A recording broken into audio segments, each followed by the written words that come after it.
Hey, what's up, amigos, and welcome back to the Sancha and Sancho Podcast. Yeah, what's up, amigos? And thank you guys for tuning in. Like always, my name is Anthony. I am one of the hosts of the show. And to my left, Yeah, what's up, amigos? It's your girl, Cindy. and on this week's episode, we were able to sit down with somebody really, really great. He is a singer, songwriter, a composer. He is actually the lead singer of the band Jake and the Dirty Magicians. Mhm. And he was actually on season 15 of The Voice. So definitely a really cool episode, kind of a little bit nostalgic as well. You'll probably see why. And before we get into this, if you guys find any sort of value in this podcast, I hope you guys are already smashing that like button and share it. Share it to any of your friends, any of your homies, or anybody you think could find some sort of value in this podcast as well. And while you're at it, I hope you guys are subscribed or subscribing and hit that little bell over there to get notifications every time we drop a new podcast like this one. So let's not keep you guys waiting anymore. This is our conversation with Jake Wells.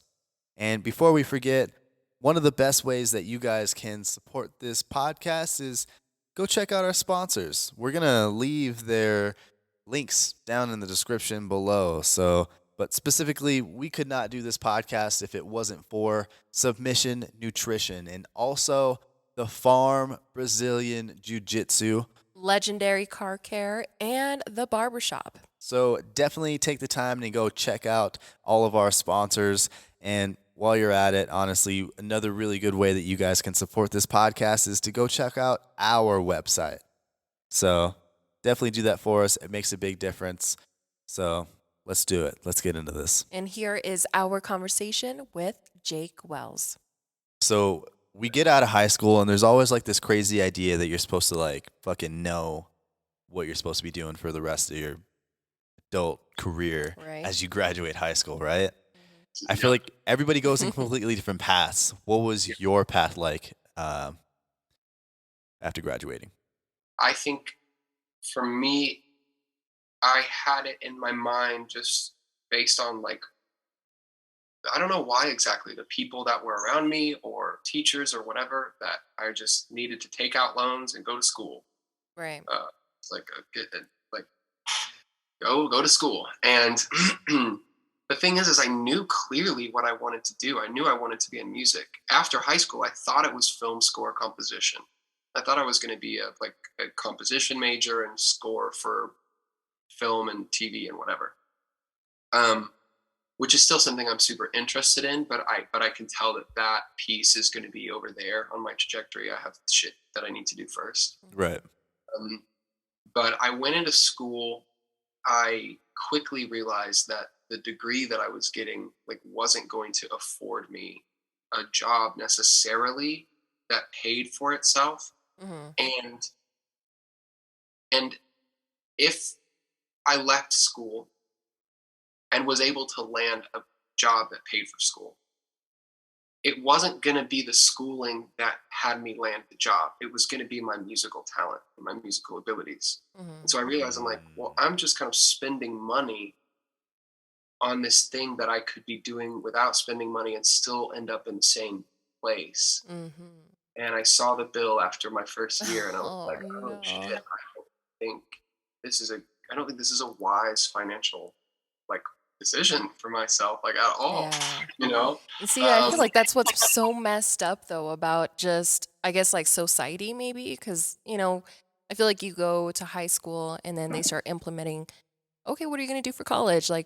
Or what are you going to study? Like, they automatically assume that that's the next thing you're going to do in your life. Well, it's just weird that it's like easier. It's like this weird push to take out this big loan out to go to college, but taking a loan out like for yourself is like one of the most frowned upon things in the world, right? Yeah, I would say I think I'm most disappointed. I'm disappointed in myself, but I'm also disappointed in the adults around me. I did not fully comprehend what I was doing when I took out those loans. Yeah. I couldn't really comprehend what that was going to look like. But I mean, you're 18, you're an adult, right? Exactly. It's like, fuck. Like, You can make your own You decisions. signed the paperwork. right. There are some 18-year-olds that I'm like, that would make sense for. And for me, I don't know. You're right. Like at some point, you got to decide. At some point, it's like, well, you're an adult. You're allowed to fuck up at some point. But I feel a little bit shorted in that way.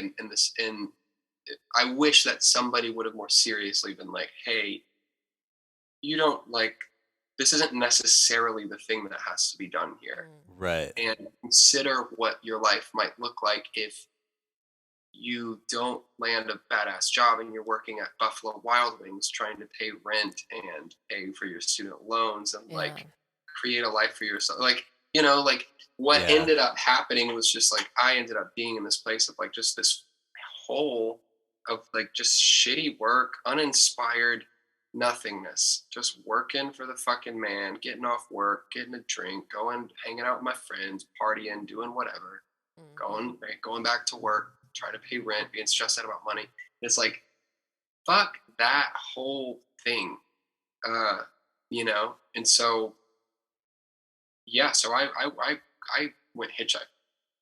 You went, did you say hitchhiking?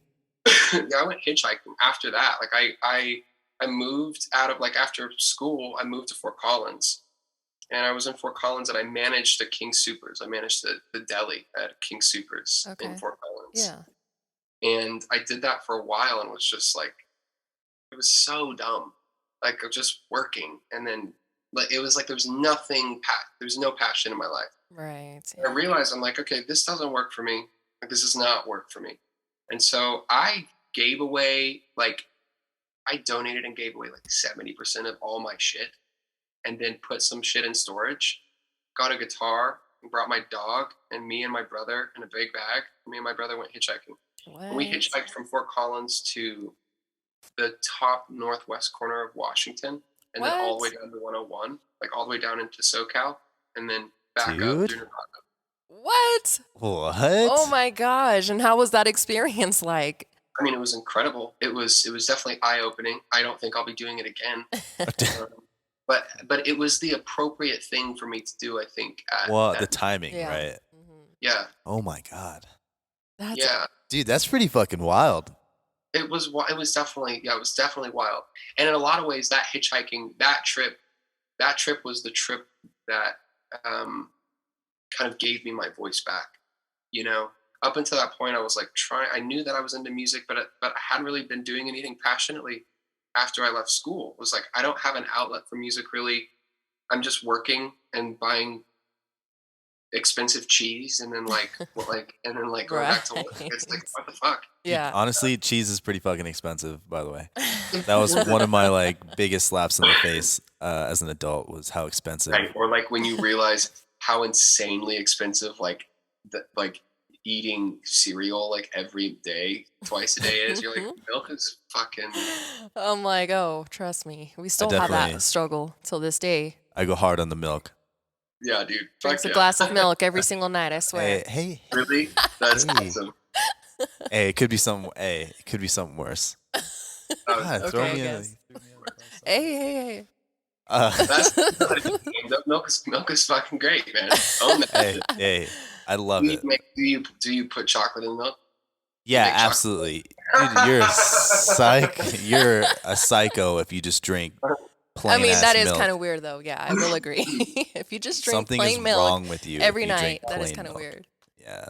You guys have in Kansas City, we have this milk company called Chateau Farms, and it's this like, it's like this organic, like this farm that like free range cows. They just like really take care of their animals. It's like a really responsible farm, and their milk is 8,000 times better than any like dairy product milk that you buy in a grocery store, like your whole person, like whatever. Wow. You could tell the difference.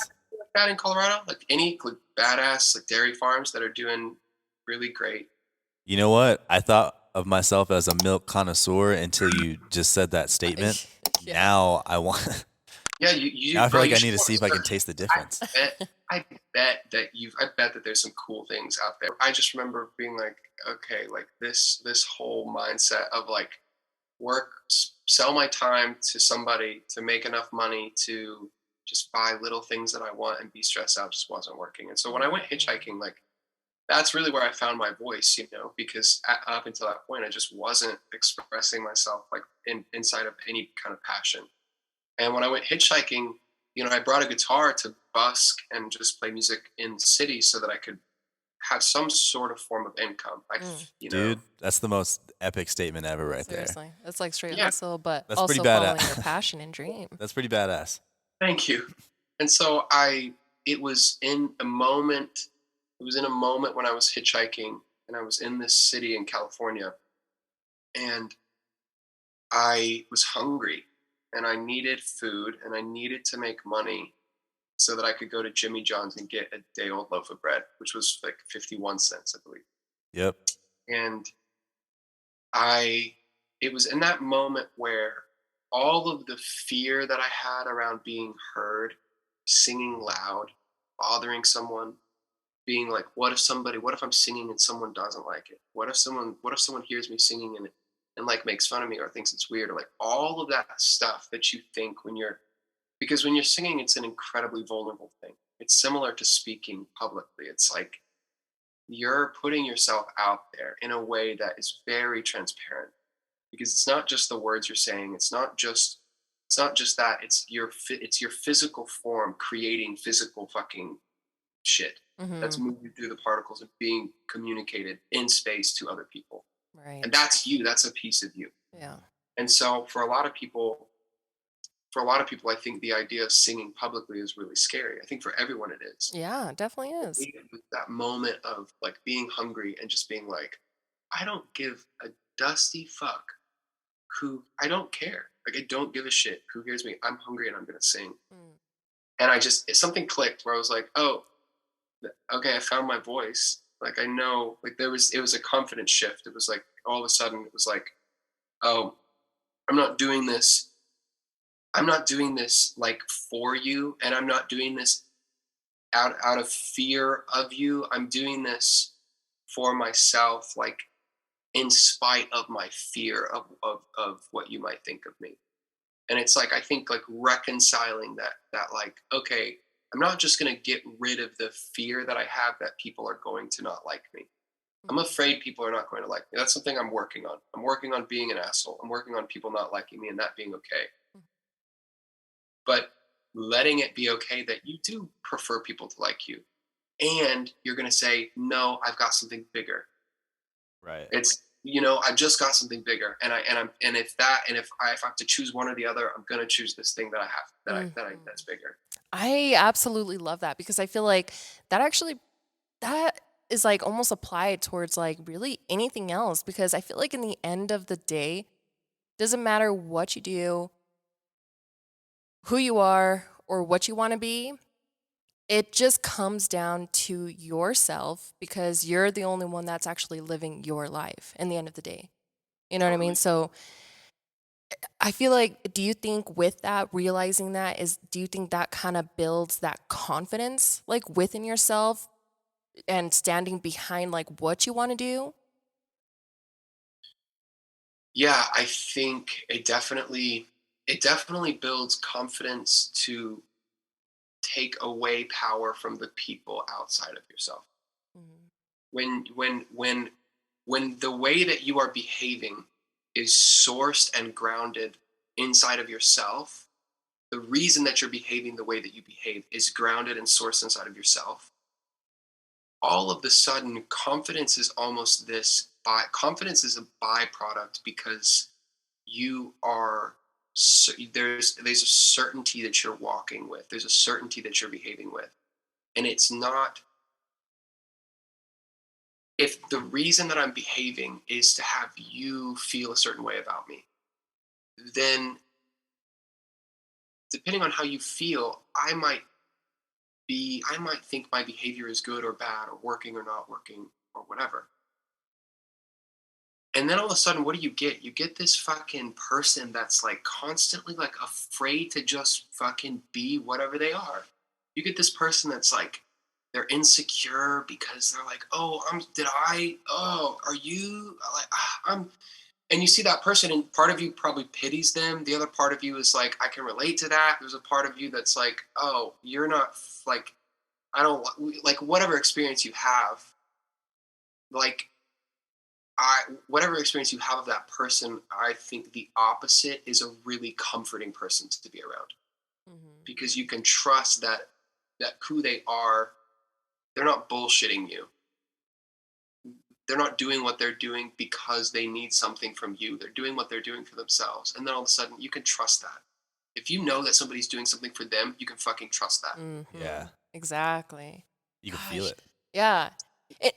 And I want to say though too, because like, I mean, like, I feel like being a performer, you have to be also comfortable, you know, just like putting yourself out there and like being confident to like, you know, audition or, you know, sing in front of like a bunch of people. I mean, how you know, how did that, or I guess like how do you use that now, and like what are some of the things that you do to like help you overcome that like stage fright, or if there is even any, you know? Yeah, for me, in my experience, like I said earlier, there's a thing that I'm working on with myself, which is like this desire to have everyone like me. I'm kind of afraid to be not liked by people, which is silly because I don't like tons of people. You know, Right. it's like it's not fair to think that that's not a two-way street. But that's a real insecurity that I have. It's a real thing that I'm afraid of. Is this feeling that someone is going to not like me? So inside of that, like for my personality, there's just fucking always nerves. I'm always nervous. If I'm performing, I'm always nervous. I've gotten better at contextualizing where I'm doing and like what I'm doing, to the point where I'm like, I'm not, I'm not like doing a bunch of like deep, heavy breath work before I start this podcast with you guys. Nerves, and that's partially because I contextualize like, anyway. What I have found is that you don't get rid of the nerves. And when you go to audition in front of a bunch of people, the key isn't not being nervous. The key isn't figuring out how to not be nervous, because you are nervous. The key is working with that anxiousness. The key is working with that anxiety. And the way that you work with that anxiety, I think there's a couple ways. One of them, and Anthony, I have a feeling you'll have something to speak on this, is one of them is recognizing that the mental anxiety in your brain is not just mental. There's a physical element of it that has to be exercised in order for that energy to be released. There's anxiety and mental energy that can be built up in your head, and the only way to get it out of your head is through your body. That's one way that you have to work with it. Sometimes that looks like push-ups and squats and exercise. Sometimes that looks like what I say to myself, like before I go on a show, is I always find my breath. So become aware, become present to your breath. Find it, feel it, do it intentionally, and then once you're there, you're present. And when you're present, you can't really be nervous about something that isn't with you now. I said too many words, but No, that's honestly perfect. And it's funny that you called me out a little bit, because already on my mind, I've never sang in front of anybody, nor do I really want to ever. But that's besides the point. The only thing that I can really relate to on this is competing in jiu-jitsu. And I feel like there's this weird, and I know this is just me venting my thought here, is that I feel like I'm really good in the room at the gym. And then when I go to compete, I just get so, Like I don't know anxious? what the fuck. I don't know, like, I don't get nervous. It's not like I'm afraid, but something is happening in my brain. and it is Yeah. not good. And I suck at competing, and it blows my fucking mind why I cannot get a fucking handle on it. So this last time I competed, I feel like it really was the last, like, what the fuck? I don't understand. And I was talking to some other people that compete a lot, and that's funny you say that. You say like push-ups and sit-up. They just tell me, they're like, dude, what I do is I literally go run a fucking mile and I wear myself out. I compete on my second wind. I'm like, that sounds so stupid. What do you mean? You want me to go get tired Right. and then go and try to Right. fight this man while But I'm dude, like, yeah. but everybody keeps telling me that. Have you tried it yet? No. But I can see that though, because I feel like if you're kind of like experiencing that, you feel tense. You feel like, some sort of like Yeah, no, it makes sense. anxiousness in your body that like you're kind of releasing that like toxin out or something that helps you probably perform better. Yeah. My I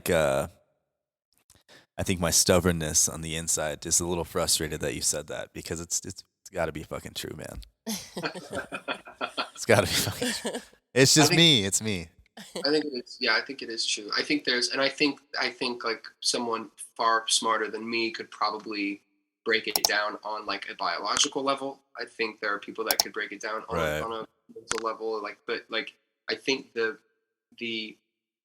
physiology of it is legitimate. Like I think the hormones that are being released in your body when you are experiencing anxiety, i.e.,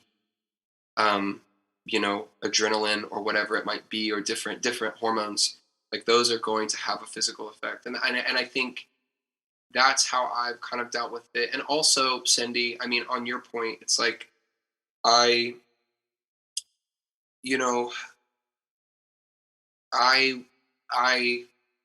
on when I got kicked off The Voice, I was kicked off because I didn't find my breath. I got super nervous and I gave a really poor performance. And I did so because I was nervous and I couldn't find it. I couldn't figure it out.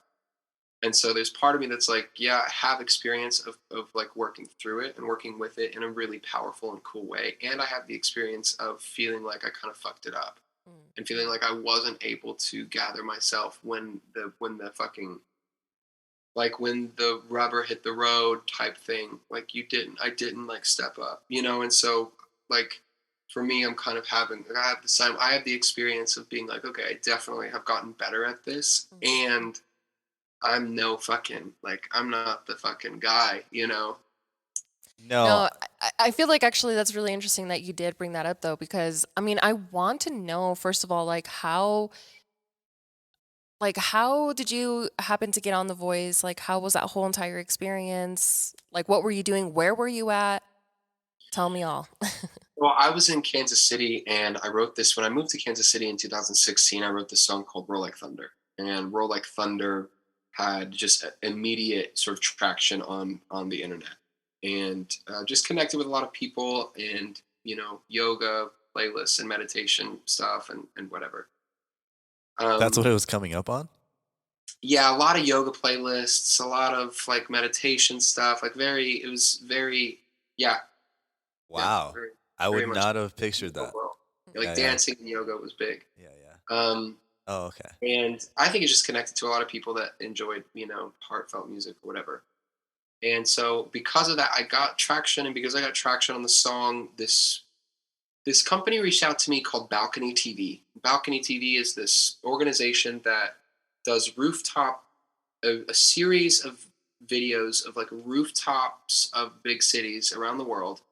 They'll take an artist and film that artist singing a song on the rooftop of some building in their city. So Balcony TV was doing work in Kansas City and asked me if I wanted to go to a rooftop and do Roll Like Thunder. And I was like, yeah, that sounds great. Yeah. Excuse me. Because of that, the casting department on The Voice saw that performance and they reached out to me and they were like, hey, would you be interested in auditioning for The Voice? Wow. That's awesome. Yeah. And I was like, was like, okay, where are the auditions? And I'm in Kansas City at that point. And they're like, we got one in Chicago. We got one in Dallas. We've got one in like all the auditions were like 8 hours, 10 hours away. And I was working on an EP at this point. I'm like busy doing stuff. I'm like making music pretty heavily. I'm feeling good. And I was like, look, I was like, are you guys going to pay for me to like come down and audition? And they're like, no, not at this stage, but we will later on if you make it through. And I was like, well, look, I got shit going on, and I don't really need a 1 in 200,000 shot to be on this show on my own dime when that's probably not going to happen. And I'm not like looking for a lottery here. Like, I'm just in it to fucking go. Yeah. Okay. Like, I was like, can I audition? Like, can I do the audition like virtually, like online? And they were like, well, we really don't recommend that. We don't recommend that. We really recommend coming in person. And I was like, okay, well, I'm going to do it online, and like if that has it not worked, then that's fine, but I'm just going to do it online. So I did one audition online, made it through, did another audition online, made it through, and then they started flying me out. And then did 2 auditions in LA, and then made it, and then was on the show that you saw, like The Voice. Wow. Savage, dude. Wow. I mean, that's a great way to definitely. Honestly, I mean, just like what you said, I mean, like, I feel like it's always like an investment almost in a way, right? To like kind of do something like that. But I just love how like confident you are on your end where it's just like, you know what, if it happens, it happens. And I'm not going to stop everything that I'm doing to hope for that one thing to happen. Right. But then also it's got to be flattering, right? The voices being like, hey, we want you to come and audition on the show. I didn't even know that they reached out to people. I thought it was always like you go out and like, sign up or something. That's definitely like, it was definitely flattering. And, we're probably all the age where we all probably remember the first couple seasons of American Idol. Yeah. Where for me, I wasn't necessarily under the impression that I wasn't going to be totally just like shit on national television. Right. Because I don't watch The Voice. Like I don't really like reality TV much. Yeah. Unless I'm watching, The Bachelorette with some girl that I like, and it's, of course, right? I'm so in. I like that oh shit. My gosh. Like fucking Kathy, that was insane what she said. Oh my god. The way that she looked at him. Oh my gosh. No, I love The Voice actually. I've watched, I mean, I don't like watch it like religiously or anything like that, but like I've had like watched a couple of shows like before you were on it. So it was like when Anthony showed me that you were on The Voice, like I was like, what? Like, it's like what? an established Yeah. That was definitely like a what the fuck? Like you were like, if I remember, you were like, hey, here coming up in a couple of weeks, like tune it in on your TV. I'm going to be on this special show. Or so you said something like that, right? Yeah. They probably directed me on what I was allowed to say. And oh, geez. Yeah. So, yeah, I mean, like, tell us more about that. So, like, you were now in California. They fly you out there. Yeah. And then what happened?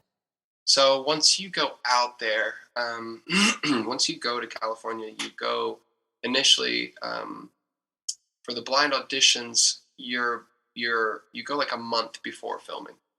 So you're in this hotel with like anywhere between 100 and like 200 people that have made it this far. Oh, wow. At the end of the month, by the time the filming comes, it's going to be a much smaller number. Right. A lot of people would like make it out to the blind auditions, but never get to audition because they got let go. Oh, geez. In between the process of making it on the last audition and before the next one. Oh, wow. They get you out for a month to kind of see how you play with others in a little bit. And so because at this point you're doing hair and makeup, you're doing wardrobe, you're in wardrobe department, you're doing band rehearsals with a professional band and like rehearsing your song. And you're always doing this in front of anywhere between 15 and like 30 random people in suits in an empty room that are like making notes and on their computers, like fucking watching you and doing shit, typing and like, and it's like, oh my God, like these like producers and shit. And it's like, oh wow.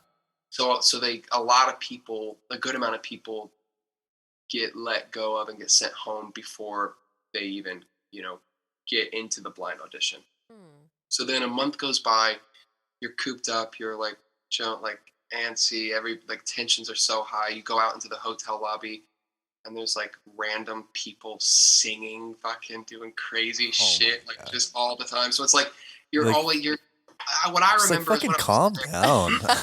there, I remember when I was there, I'd be like, I used to get so in my head because I would hear these people like singing out at the pool or singing somewhere, and I'm like, oh fuck, I can't do that. Oh shit, they're way better than me. Oh shit, oh Oh shit, oh my shit. Like, they're way better than me. gosh. I'm never gonna like I'm not good enough for this. And it took me some time to realize that um, that's completely missing the point. Like that is completely missing the point. Yep.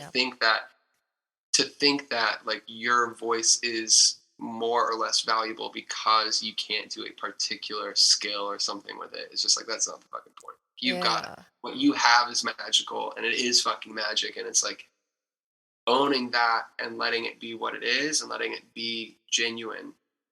Um, comparison is the thief of joy, as it were. And so, yeah, I just don't think that was. So yeah, so we did that, and then you go through. Once you film the blind, the day that you go to film, you go to the Universal stage. I think we were at stage 12, the Universal lot, and you don't know really who made it on the show or who didn't, because at this point you're friends with everybody. But as soon as you finish filming the blind audition and you sang in front of Adam Levine and who else was there, Jennifer Hudson and Kelly Clarkson and Blake Shelton, and then they either turn their chairs or they don't. If they turn their chairs or if they don't, either way, you're getting taken out. You get put in a van. You get driven to a hotel in LAX, like near LAX, and then you're on a flight the next morning. So you're not Wow. seeing anybody. Like it's not like you're going back to the original hotel and being like, I made it or I didn't make it. It's just like you're just gone either way. Wow. What the That's fuck? intense. But then you get flown home for a little while. They send you the next song that you're gonna do, and then you work on it, and then you get flown back out. And then at that point you stay in LA until you get off the show. So they don't Okay. always fly you back and forth and back and forth. But Yeah. Hmm.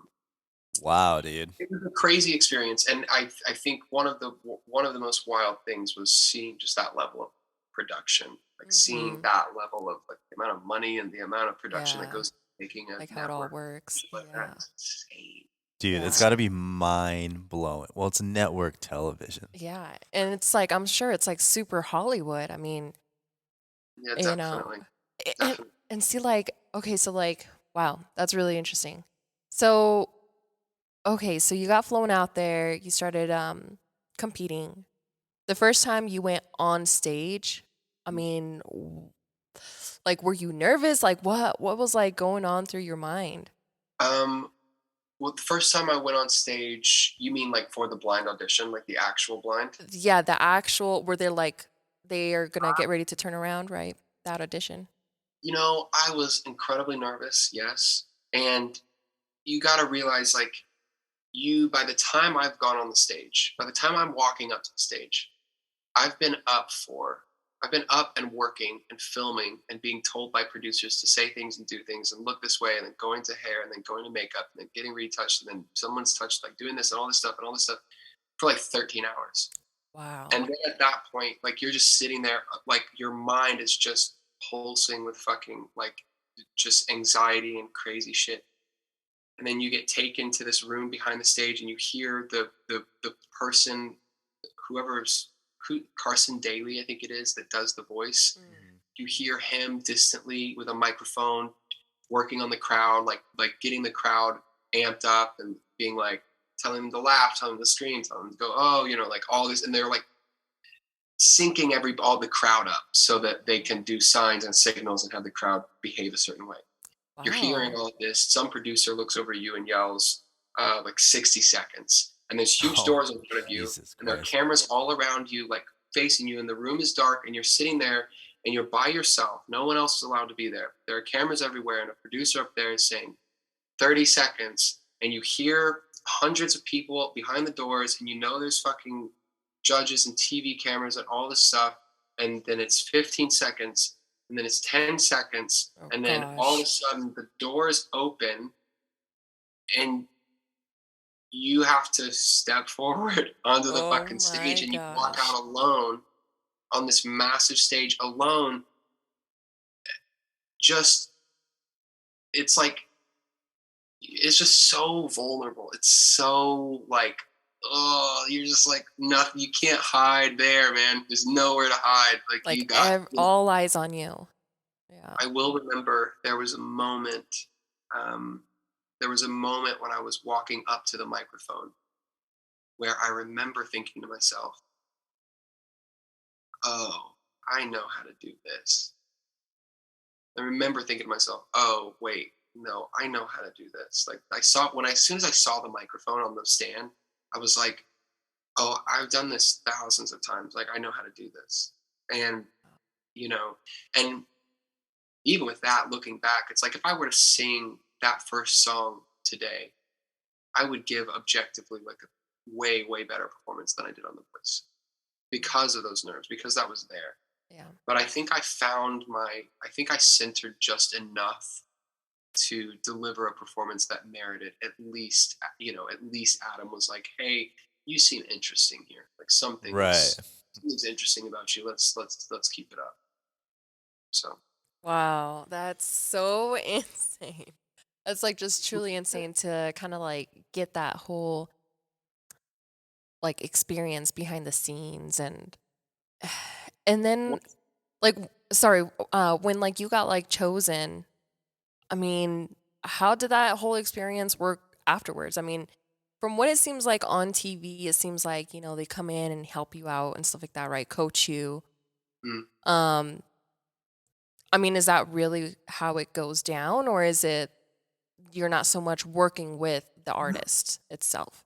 you're not so much working with the artist. You do get like, you go in to get coaching, but never any like private coaching or anything like that. At least not up until the point that I made it on the show. At least, there were scheduled days where we would be filming a rehearsal, and Adam, was a part of the filming of the rehearsal. So on those days, it's like you're filming the rehearsal, but you're getting coached you get assigned a vocal coach at the beginning. And so you're working with that vocal coach, or a vocal coach rather, throughout the show. It changes. Um, and then you're working with a vocal coach, and you're working with a band. And so that band with all those members, when you're going in to rehearse the song with them, like Adam Levine isn't necessarily there because you're going to be rehearsing like once a week or twice a week. And, you know, and you're going to get one filming day with your coach per like per round basically. That's the experience that I had. I don't know, like obviously that could change, I don't know, but and so there was definitely, it was like you definitely got time with your coach, and at the same time, Adam Levine's like, it's like Adam Levine, like he's Right. not, Right. like spending all Like, this oh, what's time up, Jake? Yeah, right. Here's my like, number and my address. We're having a party. Right. Are you gonna come over or what? It's fucking mind blowing, man. Like Yeah. just seeing. I mean, first of all, just seeing you on TV is already. It feels like an experience, right? The first song was amazing. The battle was fucking mind blowing. Did you just have like a special voice that fit it on? I don't know if it was just a good song choice that like fit your style very well, but I feel like it fit you perfect. yeah. And then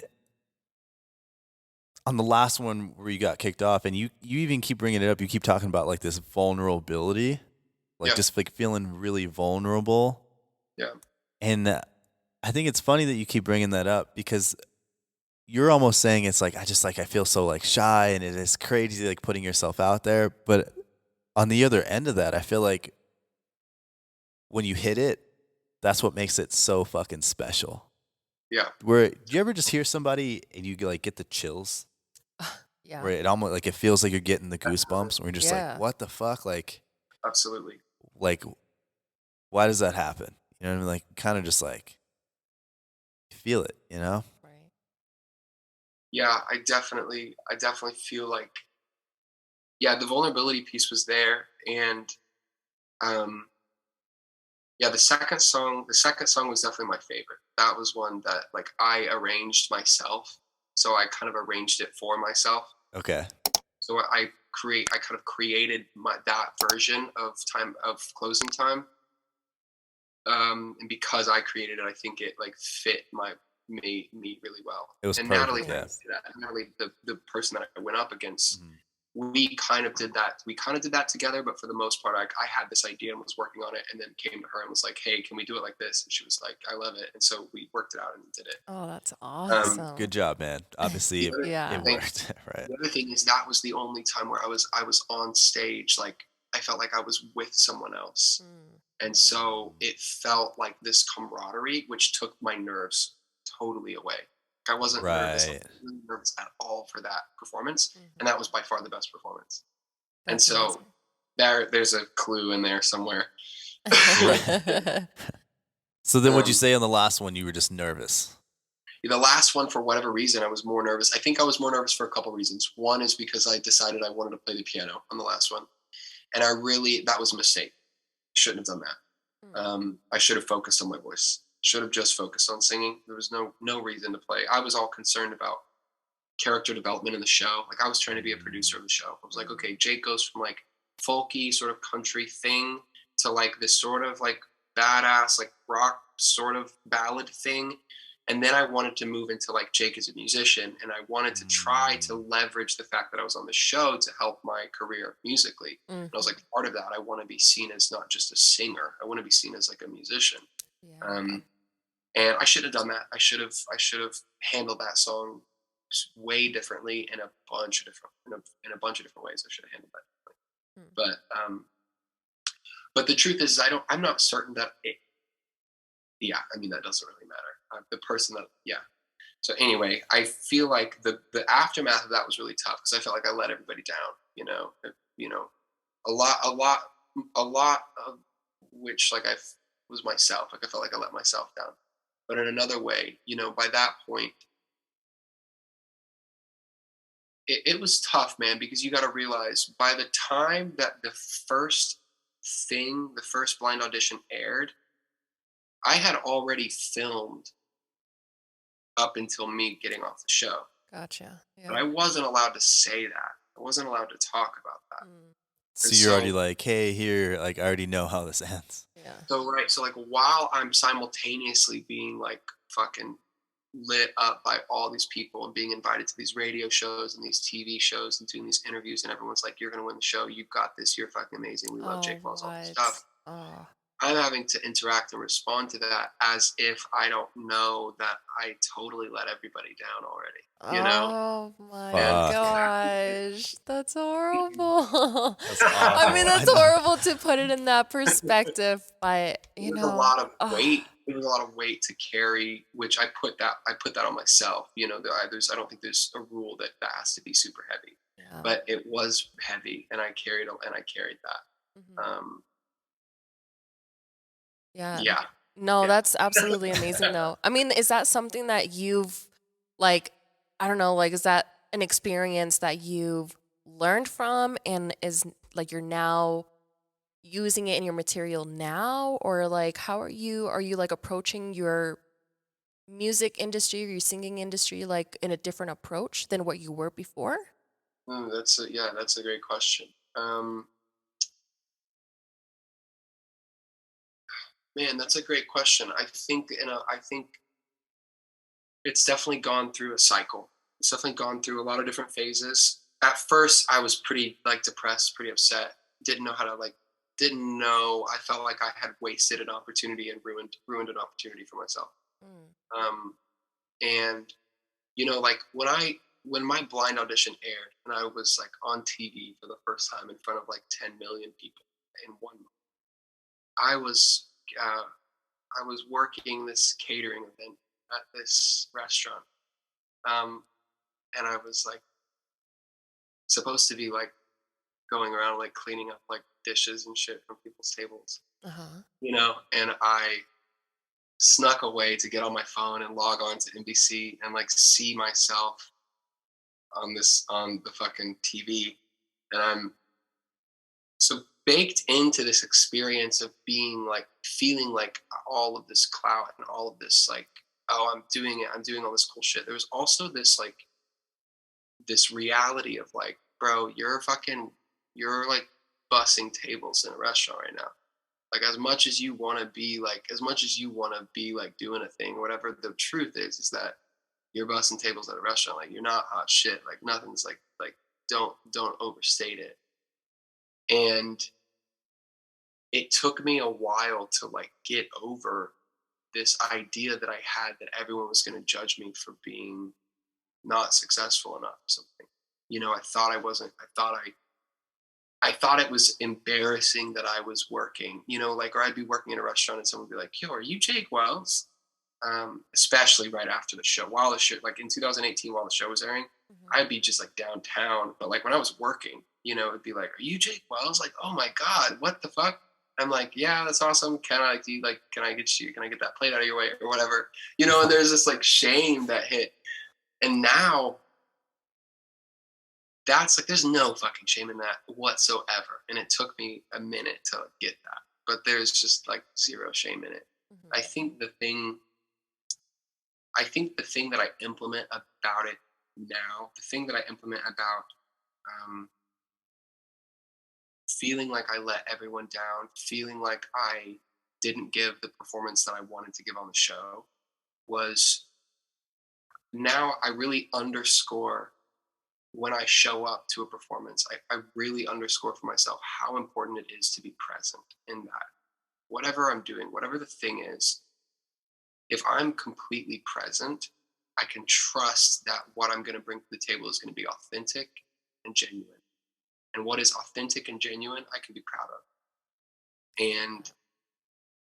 And what I got from that last performance where I got off the show was like, oh, I don't think I was present.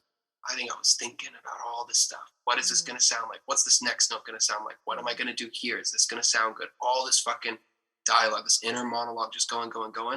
You're not fucking present. You're thinking thoughts. Yeah. That's the best explanation of what I feel like goes on in my mind when I'm competing. And it's just this weird little fucking ball of ideas that when I do turn it off, I'm zoned in, Yeah, but I imagine for you, it might be like, oh, how's he going to move? What does this guy know? How good is his, I don't know anything about jiu-jitsu really, but it's like, how good is his guard? Like, how is he on his back?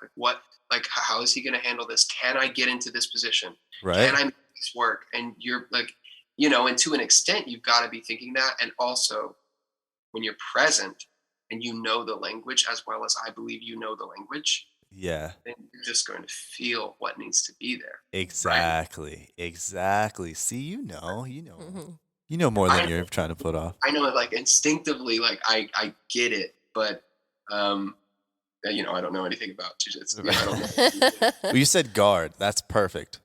That's perfect. Right, did I check? Check that one off. All right, give him a stripe. You see. Touching on that last one, man, I still definitely take it as a win. I know. I feel and like even when we brought it up, you were like, "Did you watch it?" And it's just like, "Yeah, of course we watched it, man. What the fuck? Who do you think this is, man? Our graduating class was like 60 people. Come on, dude. Of course we watched it. I've watched it a million times.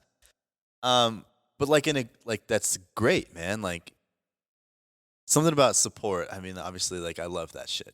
Like it blows my mind, especially just from how small of a town I feel like I fucking grew up in. But something that I really love, and even going back to like just like fucking feeling it, and something that I really, really enjoy, and hopefully this isn't weird if that I'm pointing this out, but it's just like, and you actually, I think you pointed it out on somebody, maybe, I think there might be a part of your band. My phone's over there, so I'd have to pull it up, but you posted this picture, I think it was on Facebook, and you were like, my band member's trombone was getting so hot that it melted Trevor's face. Yeah. And he's like, just like feeling it right in the middle of whatever you guys are jamming to, right? There's something about that like face melt that makes it just that much more extra special. Yeah. Oh, definitely. When you're Yeah. singing, you kind of need it though, right? Is there Yeah. like a mixture of both?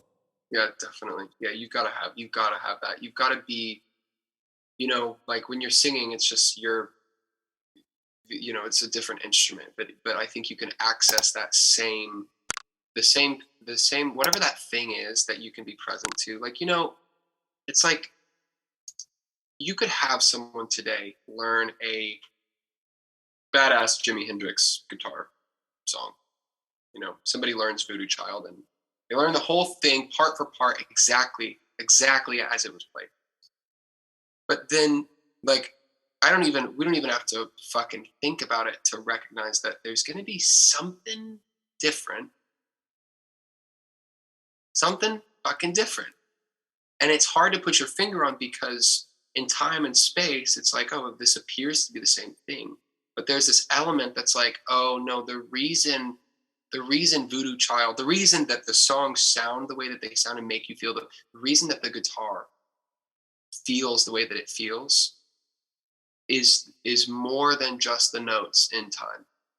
And I think it's accessing that magic. I would consider that God. I would consider that, I don't know exactly, like I would consider that something really special. Mm-hmm.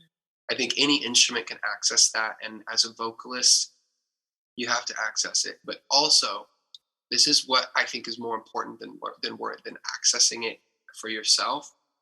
It's listening and being open to witnessing someone else accessing it. It's recognizing that when you're in a space when someone else is accessing that, it's time for you to listen. It's time for you to take that in and be a part of the experience of them having that. Once you start to do that, I think it becomes more available to you, because you treat it with reverence, you treat it with respect, you treat that connection, whatever that thing is. It's when John Mayer is making his. I was just crazy gonna say, you know who does that really well? Fucking Yeah. John Mayer, dude. Yeah, and it's like that. It's that I think it's magic, and it's. But I think the only way, like, I don't believe that you can access that in jujitsu, in music, in anything. I don't think you can access it without being fully present. Right. And I think just because you are present doesn't mean you're certainly going to access that. But I think you will not be able to access it unless you are present. So start with presence. I love that. That's beautiful. Yeah. There's just something magical about that, man. It just feels like it's just like when you're feeling it, man, like you're just in the zone. Just the right frequency. You caught the vibe, like it's not that you're playing the guitar, like you're just fucking Yeah. you're creating the noise. It's I like a know. different fucking. But there's Yeah. something about that makes it a lot easier to connect to. And you do that, man, and I fucking love it, dude. Like it makes it easier for me to connect to. Thank you, man. That's super kind of you to say. So you get out of The Voice, right? And you drop this video that I saw, and to this day I feel like it's one of my favorite songs of yours. But you dropped this video of Orange and Blue. Oh yeah. Oh, I love cool. that song too. And I saw it, and it kind of gives you like these background, like behind the scene kind of vibes in the video. And Yeah. there's something about that I really admire, and I feel like a lot of other people really admire. But it just kind of gives you like this different like aura of like watching the band fucking Mm-hmm. create something that song's fucking killer, right? Yeah. But when you're creating a song like that, do you guys know when it's a good fucking song? Like, can you feel it? Like, do you guys know when you guys are creating it? Like, is it more fun to you? Is it like an easier vibe to catch? Because that song is a vibe. Thank You you. guys all have to be on that vibe, right? Yeah, To create yeah. that song. So how does that fucking happen? Like, definitely think you have to know it when it's happening. Like when you're creating it, you got to know something special is there. I think my job as a creator and as like the band leader has been recognizing when I have a thing that is working, and then getting everyone else where they need to be to maximize what's working about it. And I think, I've said this before as a joke, like, but I say it very seriously. I mean it. Every song that I have ever written has both been my favorite and my least favorite song at one point. Every song I've written has been in a moment. I'm like, this is the best song ever. I fucking love the song. And usually right after I release it, it's like, oh, this is an actual piece of shit.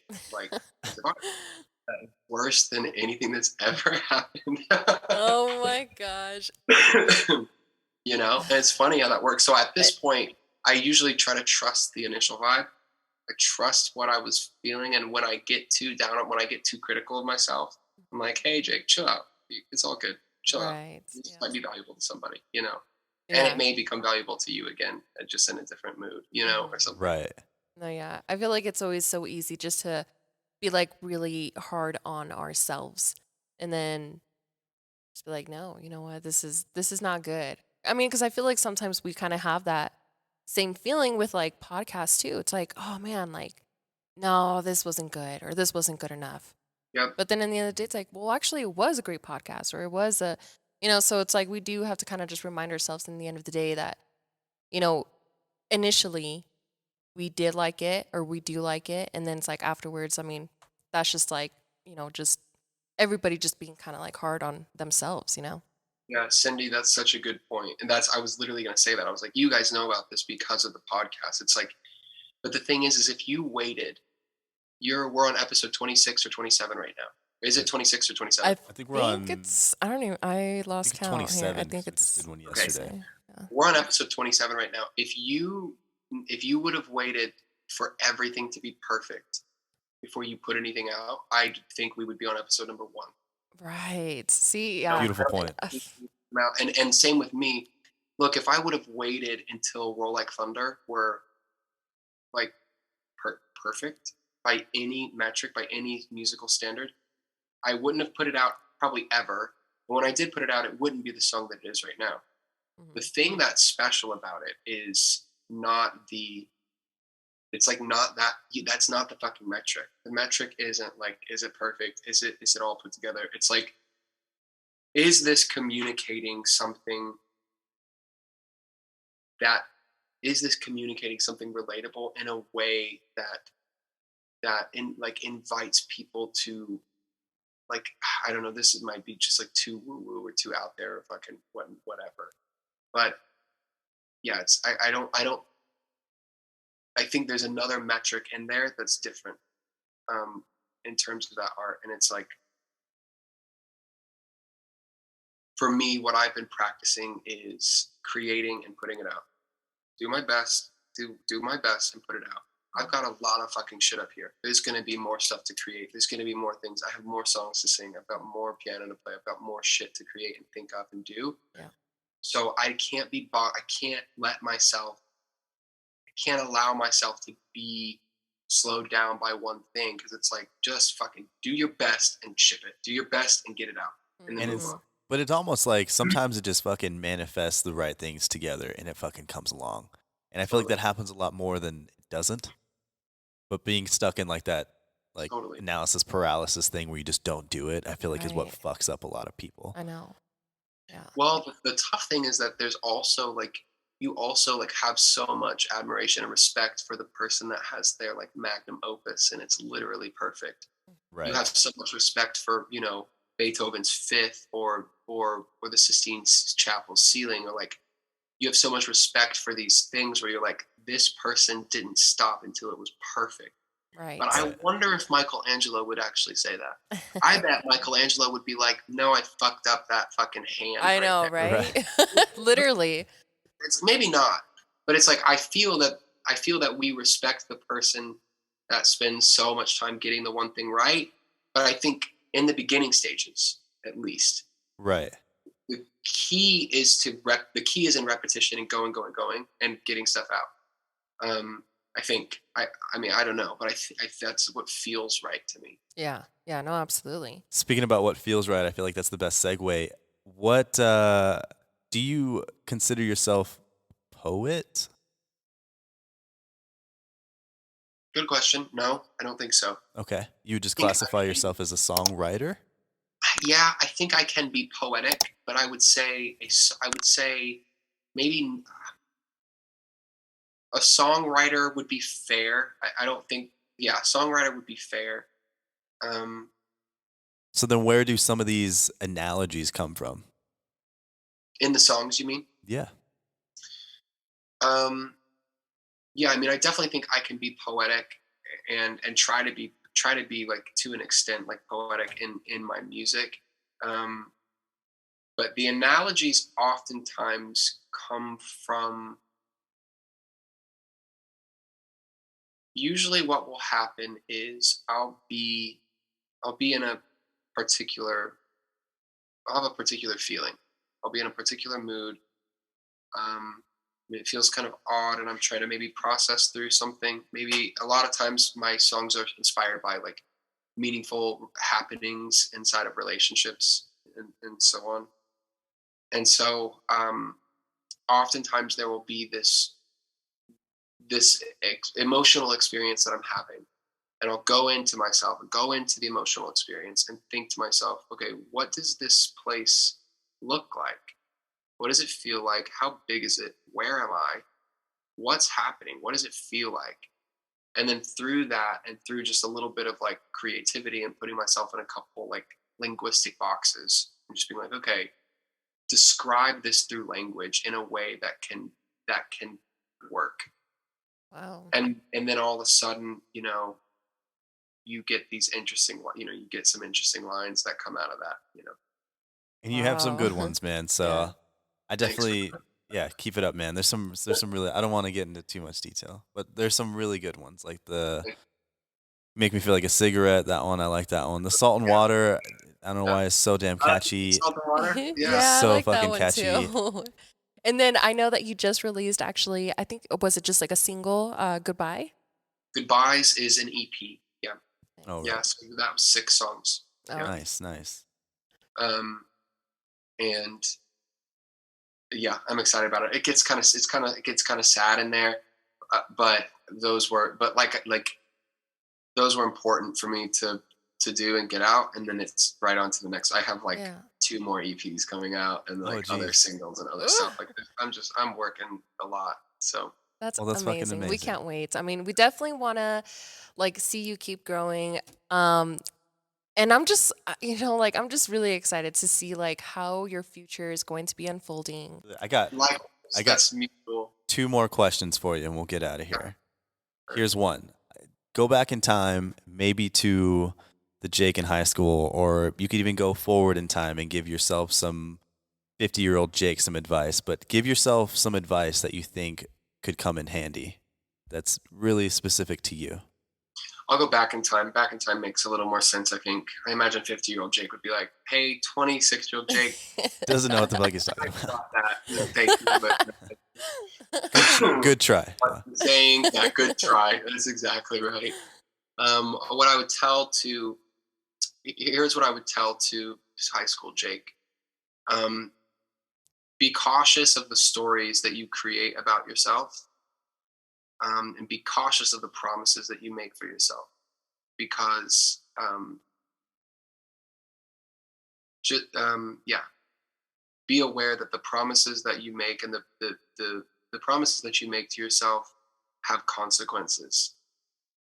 And just be aware of that. Yeah. I think that's what I would say. That's really deep. I like that one. Yeah. It's powerful.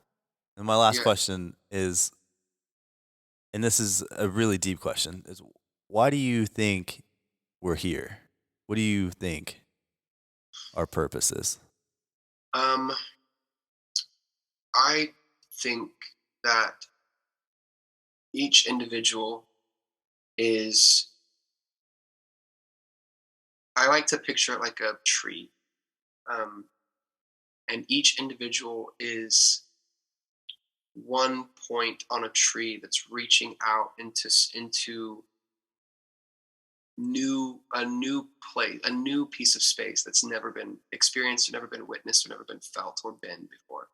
And each individual, and I'm thinking like in terms of like consciousness, like each individual I think is a consciousness that is experiencing reality, i.e. God, and through that experience and the connection with the other points on the tree, we are able to collectively play, we're able to collectively feel, we're able to collectively learn and appreciate and be grateful and be in awe. And I think at the end of the day, we are allowed the opportunity to witness some really interesting shit. And a lot of times what we're witnessing is super uncomfortable, a lot of discomfort. There's a lot of things out there. I think for me, like heartbreak was probably the most uncomfortable I've ever been. I've experienced some intense depression. That's like these experiences that are really uncomfortable. And I think housed inside of the opportunity to witness the magic and the beauty and the joy and the gratitude and the new fucking place in the universe that my fucking branch on the tree is reaching out to, there's also the possibility that it's uncomfortable. There's also the possibility, like inside of that, it's not always going to be, it's not all pleasant, but it is all worth experiencing, I think, I don't know. I mean, how could you ever? I know. Yeah, how could you know? Yeah, I guess a much better answer would be I have no idea. Right, seriously. No. Yeah, fuck, man. I mean, that's just like one thing that I feel like everybody's just trying to figure out, and nobody really truly has the answer to that. But it is a crazy time to be alive, man. But we're fucking so fortunate. Seriously. Yeah, I definitely agree. I definitely agree. We're super fortunate, and and like to be able to share like what you have, like what you are given, the gifts that you are given with another individual, to be able to express that and communicate that, which is what I get to do when I play music. Like when I play music, I get to literally communicate an experience